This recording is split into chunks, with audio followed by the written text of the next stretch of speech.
काम के बारे में पूछते हैं कि आइए गांधी मैदान या कहीं भी निपटा लीजिए। लालू जी को छोड़िए ना, तेजस्वी को बुला लीजिए ना, सारा हिसाब कर देगा। एक एक आंकड़ों कहा, एक एक तथ्यों पर जो है तेजस्वी जवाब देने लायक है। आपका झूठ का पुलिंदा, अफवाहबाजी नहीं चलेगा, आंकड़ों पर हम लोग जो है बात करते हैं। अब बताइए, गजब के गृह मंत्री लालू जी के भाई कब बन गए? लालू जी की भाभी कब बन गई एमएलए? भाई कब बन गए? परिवारवाद के बारे में बात किए, चिराग पासवान जी के बारे में नहीं बात किए, जीतन राम मांझी जी के बारे में बात नहीं किए। ये बोलते हैं अमित शाह जी कि जानकी मंदिर बनवाएंगे। वो मंदिर पहले से ही है, उसके सौंदर्यकरण के लिए 70 से 80 करोड़ रुपए हमने दिए अपने साइन से। वहां जो महोत्सव हुआ था वहां जाकर के ऐलान हमने किया। उसके बाद हम लोग जो है पर्यटन विभाग से, हमारे स्वीकृति से वो हुआ। ये क्या करेंगे? आप सबको पता है कि चुनाव बिहार में होने जा रहा है। कब होगा नहीं होगा वो तो बीजेपी के हाथ में है। जब बीजेपी इलेक्शन कमीशन को इशारा करेगी तो चुनाव हो जाएगा। लेकिन बिहार की जनता हम लोग से भी ज़्यादा तैयारी इस बार कर रखी है कि 20 साल तक जिन्होंने शोषण किया, बिहार को बर्बाद किया, इस बार बिहार जो है उन लोगों को सबक सिखाएगा और परिवर्तन करेगा। अब चुनाव का माहौल है तो हमने पूर्व में ही कहा था दिल्ली चुनाव के बाद कि बीजेपी या केंद्र के सारे मंत्री या देश भर में या दुनिया भर में जितनी ताकत है बीजेपी के पास, वो सारे ताकतों को जो है बिहार चुनाव में उतारने का काम करेंगे और कूद के लोग जो है बिहार का करेंगे। और इसी दौरे पर कुछ दिन पहले, 2-3 दिन पहले अमित शाह जी बिहार आए। अच्छी बात है, आना चाहिए, हमेशा आना चाहिए। लेकिन बीजेपी की तो परंपरा है कि जिस राज्य में जब चुनाव होता है वहीं ये लोग पहुंचते हैं। हालांकि ये उनका अपना निर्णय है। अमित शाह जी आए।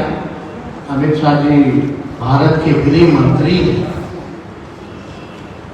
और प्रधानमंत्री के बाद सबसे पावरफुल नेता और मंत्री भारत सरकार में वही है।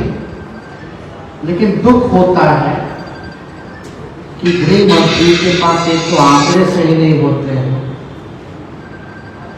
और झूठ और जुमला के अलावा कुछ बोलते नहीं। ये सच्चाई है। अगर आप लोग भी उनके पूरे वक्तव्य का अगर निकाल करके देखें तो केवल लालू जी को पूछता और जंगल राज की बात करें। बिहार के बारे में वो कोई जानकारी लेकर के नहीं आए। अमित शाह जी आप आए जरूर, लेकिन लगता है कि आपकी तैयारी ठीक नहीं, आपके आंकड़े ठीक नहीं। और देश के गृह मंत्री के पास, जो लगातार गृह मंत्री हो भारत सरकार का, अगर बिहार में अगर आके जंगल राज के बारे में बात करता है तो आंकड़ों के बारे में बात करनी चाहिए अमित शाह जी को। अरे भाई, आप ही का है एनसीआरबी, गृह मंत्रालय के अंतर्गत ही आता है। आए तो बताते कि 20 साल में बिहार में अपराध कितना हुआ है, उसकी भी तुलना हो जाती। अब अमित शाह जी के एनसीआरबी के अनुसार जो भारत सरकार का ही है, जो पढ़ लिख करके तो आते नहीं है, बिना तैयारी के आते हैं। विगत 20 वर्षों में 65,000 लोगों की हत्याएं हुई हैं। 65,000। 25,000 बलात्कार हुए हैं। 1 लाख अपहरण हुए हैं। 3 लाख से अधिक चोरियां हुई हैं। और पुलिस कर्मियों पर हमला और हत्या इनके 20 वर्षों में सबसे ज्यादा, सबसे अधिक हुई। कम से कम ये आंकड़ा बताना चाहिए। अमित शाह जी आए, जंगल राज के बारे में बात कर रहे थे। इनके प्रधानमंत्री जब आए थे तो 40 घोटालों का जिक्र किया था बिहार में नीतीश जी। अगर अमित शाह जी आए तो सुप्रीम कोर्ट की जो टिप्पणी बिहार सरकार को, एनडीए सरकार को लेकर के रही है, वो भी बताना चाहिए। शर्मनाक, अमानवीय, दुर्भाग्यपूर्ण, लापरवाह, बेहद डरावना व्यवहार बिहार सरकार क्या कर रही है। ये क्या हो रहा है बिहार में, चाहे बालिका गृह कांड के बारे में या अन्य घोटालों के बारे में या अन्य अपराध के बारे में, सुप्रीम कोर्ट और पटना हाई कोर्ट की जो टिप्पणी जो रही वो भी बताने की जरूरत थी इनको। इनके 20 साल के सरकार में कोर्टों ने ये टिप्पणी की। ये जंगल राज के बारे में बात करते हैं, और जब जंगल राज का टिप्पणी उच्च न्यायालय ने जब किया तो वो कोई लॉ एंड ऑर्डर को लेकर के नहीं किया था, एडमिनिस्ट्रेशन को लेकर के नहीं किया था, बल्कि पटना नगर निगम को लेकर के किया गया था।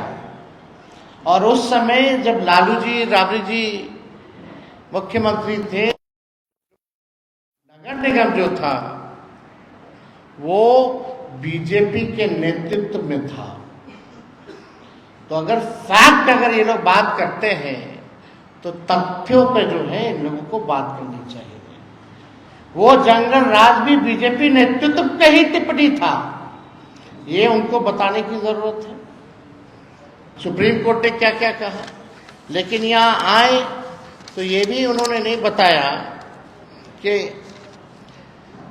अनुसूचित जाति जनजाति आयोग के अनुसार बिहार में दलित पिछड़ों पर सबसे अधिक अत्याचार जो है हुआ है। ये क्यों नहीं उन्होंने बताया? अमित शाह जी को बताना चाहिए था। जो हमारी सरकार 17 महीने रही, 65% जो हम लोगों ने आरक्षण बढ़ाया, उस 65% आरक्षण को आपने अनुसूची 9 में क्यों नहीं डाला? इस पे भी उनको बताना चाहिए था, या उनकी मंशा है या नहीं है।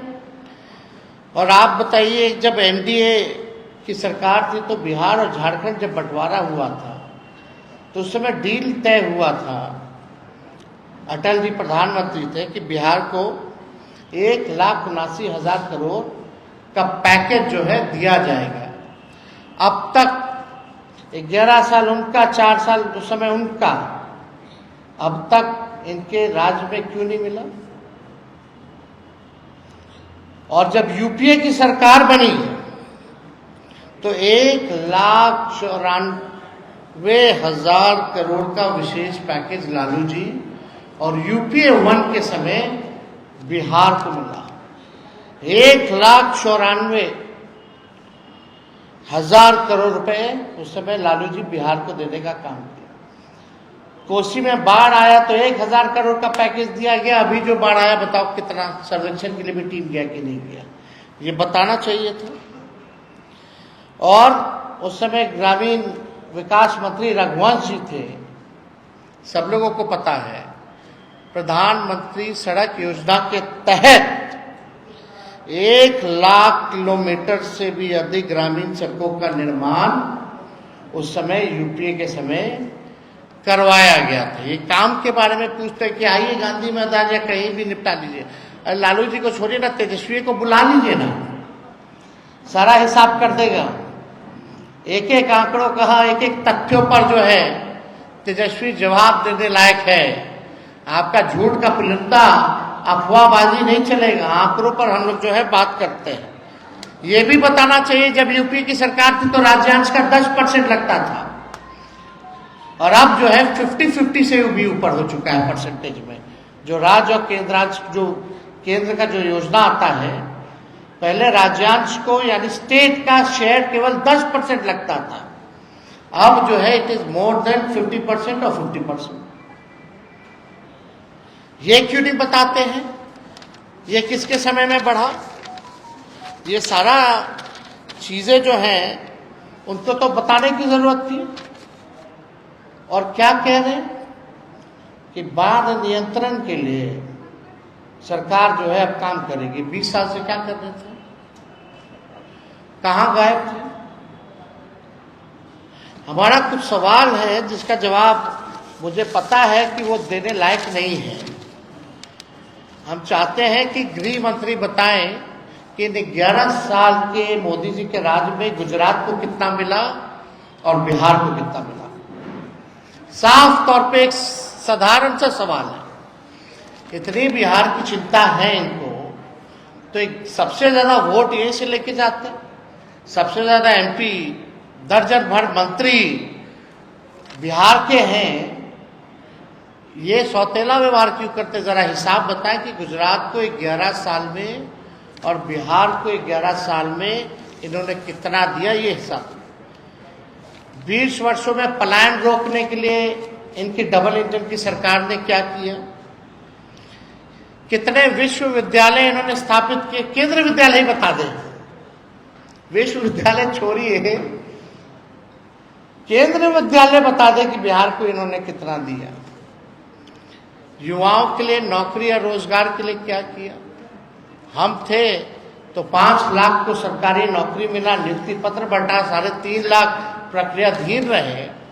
उसी का कॉपी करके लोग हर जगह नियुक्ति पत्र आने लगे, बांटने लगे। इसके बारे में बताना चाहिए कि बिहार के कितने लोगों को नौकरी या रोजगार। 20 वर्ष में एनडीए की सरकार ने, केंद्र सरकार ने बिहार में कितने चीनी मिल जो है वो चालू कराए।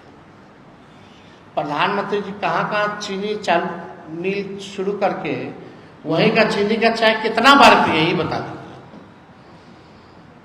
और जरूर वो पिए होते तो जरूर दिखा दिखा के पीते, वो कमरे में तो पीते नहीं ऐसे कामों पे। और प्रोपेगेंडा चलता, विज्ञापन छपता, ढोल नगारे बजाए गए होते। हो सकता है चाय वो खुद ही बनाते और खुद ही पीते या लोगों को पिलाते। लेकिन अभी तक कितना चीनी मिली चालू करा करके उसी चीनी का ये चाय ये लोग पिए हैं, ये बताने की जरूरत है। बाढ़ नियंत्रण बचाव के लिए क्या किया? ना स्पेशल पैकेज दिया अभी जो फिलहाल जो आया था, जो 20 साल में नहीं किया, उससे क्या उम्मीद की जा सकती है? बेरोजगारी, पलायन, गरीबी में नीति आयोग की रिपोर्ट में बिहार जो है सबसे अव्वल राज्यों में, बेरोजगारी में, गरीबी में, पलायन में। इसमें एक बारे में भी, इस बारे में कोई चर्चा जो है इन्होंने नहीं किया। नीति आयोग का जो विकास का सूचकांक है, बिहार सबसे फीसदी है। आप देखिएगा, प्रति व्यक्ति आय, प्रति व्यक्ति निवेश, किसानों का आय, हर चीज में बिहार जो है फिसड्डी है। हमने विधानसभा में भी पूछा कि नीतीश जी अगर विकास पुरुष हैं तो 20 सालों में ये बीजेपी की डबल इंजन की सरकार ने एक काम ऐसा बता दो जिसमें बिहार नंबर 1 है। एक काम बता दे जिसमें बिहार नंबर 1 है। कितने इन्होंने डबल इंजन की सरकारों ने उद्योग, धंधे या निवेश लाए? हम लोग थे तो 50,000 करोड़ का 17 महीने में हम लोगों ने निवेश लाया। उसी कैबिनेट में 17 महीने में रीगा चीनी मिल की शुरुआत कैबिनेट से हम लोग जो है पास हम लोग करवाए। ये हम लोगों से पूछते हैं कि क्या किया लालू जी ने, क्या किया? अरे 17 महीने का हम ही बता देते हैं।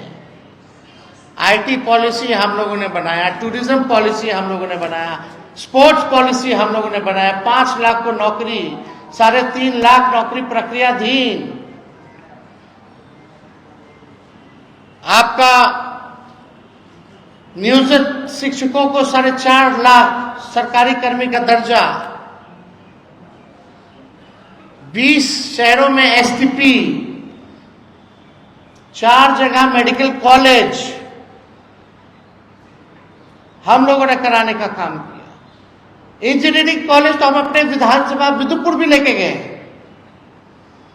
महुआ में मेडिकल कॉलेज हो, गोपालगंज में मेडिकल कॉलेज हो, समस्तीपुर का हो, ये सहरसा का जो हो, हम लोगों ने अनुमति दी। हम लोगों ने मानदेव, चाहे तालीमी मरकज हो, विकास मित्र हो, टोला सेवक हो, शिक्षा मित्र हो, आंगनबाड़ी हो, इनके मानदेव को हम लोगों ने दुगुना कराया। आरक्षण 65% कराया। आप लोगों ने क्या किया, जरा उसका हिसाब दीजिए। हम लोग स्वास्थ्य विभाग में आप जाकर के देखिए, छापा मारते थे रात रात भर कि स्थिति ठीक है कि नहीं है। 200 दवा मुफ्त मिलती थी, 600 बढ़ाया हम लोगों ने। साफ सफाई करवाया हम लोगों ने। क्या स्थिति थी अस्पतालों की? 700 डॉक्टर को पहली बार, जो 10 साल से गायब थे, एक साथ हमने कैबिनेट ले जाकर के बर्खास्त कराया। आज तक पूरे देश में नहीं हुआ। एएनएम हो, जीएनएम हो, जितने हर विभाग में जितने रिक्त पदे थे उनको भरने की कवायद उस समय शुरू की गई। और आप लोगों ने क्या किया? बिहार का टूरिज्म को लेकर के जापान तक हम लोग गए। निवेश लाने के लिए 50,000 करोड़ निवेशकों से मिले, बुलाया गया उनको बिहार में पहली बार। लेकिन आप लोग क्या किए? तो देखिए, विकास की अगर बात करें, बिहार की अगर बात करें, तो इन लोगों का केवल बस चुनाव तक ही संबंध बिहार से रहता है। प्रधानमंत्री जी आएंगे और ये बोलते हैं अमित शाह जी कि जानकी मंदिर बनवाएंगे।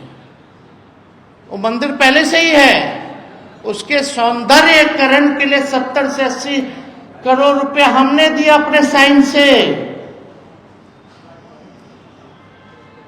वहां जो महोत्सव हुआ था, वहां जाकर के ऐलान हमने किया। उसके बाद हम लोग जो है पर्यटन विभाग से, हमारे स्वीकृति से वो हुआ। ये क्या करेंगे? फाइल है, मंगा लेने, तो हमारे पास तो फाइल है ही है। लेकिन हम लोग तो शपथ भी लेते हैं कि भाई इसको गोपनीय रखा जाएगा जब तक कैबिनेट से ना हो जाए। लेकिन अब तो पब्लिक डोमेन में हो गया है। झूठ बोलेंगे तो कैबिनेट का नोट हम दिखा देंगे, अपना फाइल का सिक्योरिटी का नोट हम दिखा देंगे। हम लोग कोई भी बिना एविडेंस के हम लोग नहीं बोलते। तो हम लोगों ने लगातार जो है, इनके पास जो 20 साल में नहीं किया, वो आगे भी ये नहीं करेंगे। केवल ठगेंगे, बिहार के साथ सौतेला व्यवहार करेंगे। पटना विश्वविद्यालय को आज तक केंद्र का, यूनिवर्सिटी का दर्जा इन्होंने नहीं दिया। इस पे चर्चा नहीं करेंगे। अब बताइए, गजब के गृह मंत्री लालू जी के भाई कब बन गए? लालू जी की भाभी कब बन गई एमएलए? भाई कब बन गए? परिवारवाद के बारे में बात किए, चिराग पासवान जी के बारे में नहीं बात किए, जीतन राम मांझी जी के बारे में बात नहीं किए। बिहार में कैबिनेट 50% से ज्यादा परिवारवाद वाला लोग हैं, उसके बारे में इन्होंने चर्चा नहीं की। अद्भुत है गृह मंत्री। इसलिए जब आज प्रेस कॉन्फ्रेंस की शुरुआत हम कर रहे थे, तो हमने बोला ये बिना तैयारी के आ गए। सच तथ्य से कोई और आंकड़ों से कोई लेना देना नहीं है। कितना झूठ बोलेंगे महाराज? अब तो बस कीजिए। कितना लोगों को झूठ बोल करके बरगलाने। अमित शाह जी, हमको तो बोलना ठीक नहीं लगता है। क्या क्या ये लोग हम लोगों के बारे में बोलते हैं। हम तो केवल मुद्दे की बात कर रहे हैं। आप अगर छेड़िएगा तो हम छोड़ेंगे थोड़ी। होंगे गृह मंत्री, बिहार के, देश भर के गृह मंत्री हैं, लेकिन कम से कम एनसीआरबी का तो आंकड़ा पढ़ें। गृह मंत्री का काम क्या है? देश को एक रखना। और अमित शाह जी का काम सब जनवे करता है।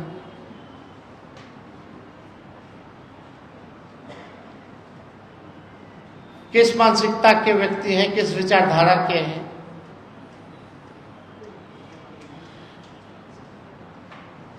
आए बिहार तो थोड़ा स्टडी करके आए, अगली बार से हम मोस्ट वेलकम।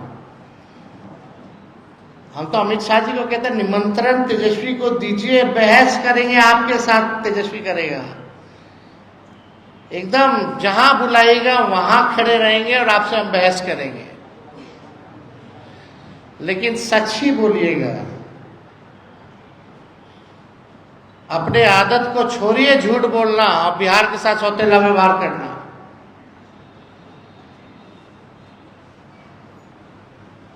हर बार लालू जी लालू जी लालू जी। लालू जी ने कारखाना दिया रेलवे का 4। आज देश भर में अगर ट्रेन दौड़ रहा है तो पहिया यहीं बनता है। एक बार बोले क्या हुआ अमित शाह जी, और उसके जरिए कितना लोगों को नौकरी मिला, रोजगार मिला। 90,000 करोड़ का लालू जी ने मुनाफा दिया।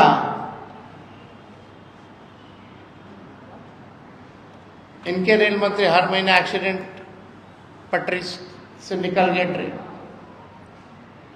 बताना चाहिए ना। लालू जी ने हर बजट में किराया बढ़ाया नहीं बल्कि घटाया और मुनाफा में लेके गए। एनसीआर, हार्वर्ड, आईआईएम, अहमदाबाद, हर जगह उन्होंने लेक्चर दिया।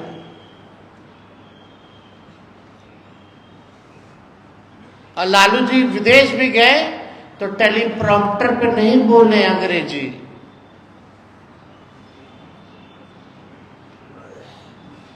वो भी देख लीजिएगा।